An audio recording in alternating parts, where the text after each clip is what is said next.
Well, hello there lads and ladies, and welcome back to another how-to video, and today we're doing Inner Father. Now, this will be an interesting fight depending on how it opens. If you stand still, sometimes he will just turn into a crow and just dive after you for a downward strike. Be wary at all times. He can and will attack you from any direction.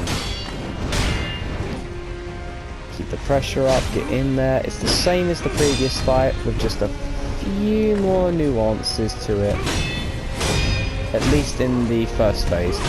This is new. Always keep an eye on that. He will use the same great feather you have and do spins on you. If he hits you with it, you can say goodnight to your health bar basically. It's a very dangerous ability.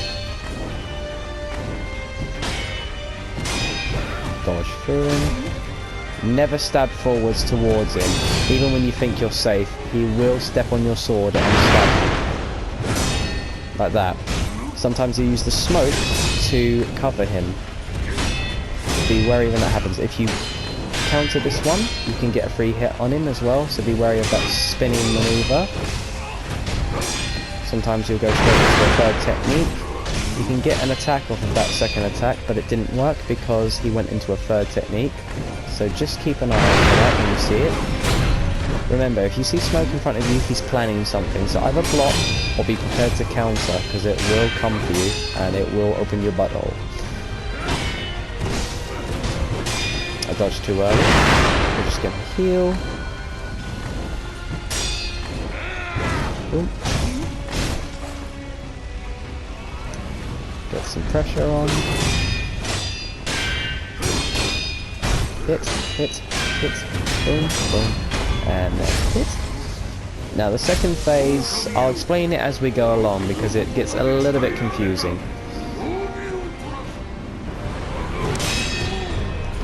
This is the same as usual. Dodge, hit, boom, boom, boom, boom. Go back, try and hit if you can. Move back a little. Boop.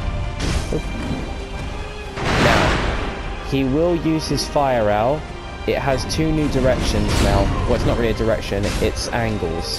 You have to really be sure what you're looking at. Sometimes, no, right, watch what he does. It came in at the side there that time, so it like flew diagonally towards you. With that one, you just need to step to the side. And he will use the other one as well, where it will go like for your legs. You just got to be careful of where the owl is basically. Like, look at the angle where it's coming from before you do that. And I missed one of those techniques earlier where he showed it off. I'll show you when he does it again. Oh, he didn't disappear into the owl. I'm surprised by that. This one. He'll do another technique and a third technique. He'll do 3 of those movements. You want to counter all of them until he does his red ability. When he does his red ability, you can easily counter. So here, boom, boom. If I just block, he stops it. But if I counter that, he'll go straight into a Mercurio countable technique. So, boom, block. See? He'll go now into a Mercurio counter. So make sure you always get the opportunity to Mercurio counter. Get some hits on him here. Wheel on him. His posture's quite high, so let's keep up the pressure. Jump.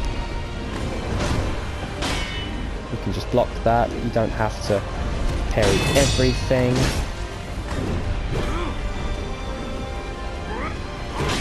And he's much more responsive in this phase than he is the other one, basically.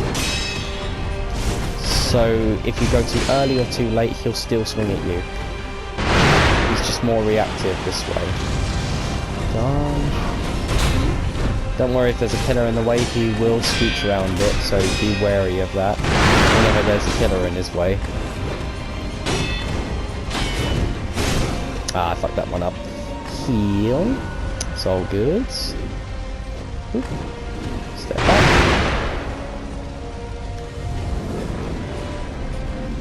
turn into the owl.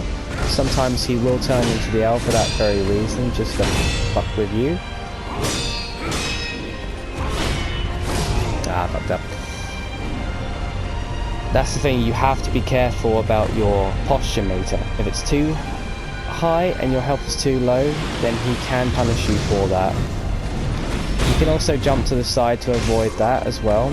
So you can really do both of those in the same aspect. Like you can jump the L and you can dodge sideways basically. So that's quite an easy attack to avoid really. Jump.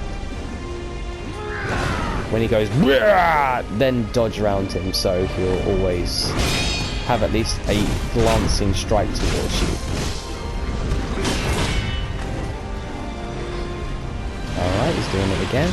Dodge to the side, inwards. Sometimes it hits you, sometimes it doesn't. Heal up. Boom, boom, boom. And then jump, bam. And it's done.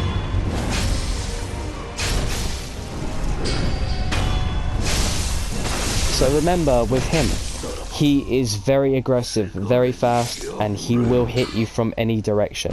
You could be on the other side of the room, and he could just turn into a black flock of feathers, and then come slicing at you from above. So be prepared to block or counter that, basically. It's safe to say that he's probably the second hardest boss behind the Demon of Hatred, I'd say. No, I'd probably say he's probably the most difficult for like new timers, because he is very quick, very fast. You have to know exactly where he is at all time, basically. So yes, that is the penultimate Sekiro boss. We'll now move on to Inner Ashina. I hope you all have a good times with this one. He's a very good fight and very fantastic when you finally beat him. You know, it feels fantastic to get that, you know, win over the guy that betrayed us all those years ago. So, good luck with your fight, lads and ladies. I hope you have a very, very good fight ahead of you. Take care, my friends.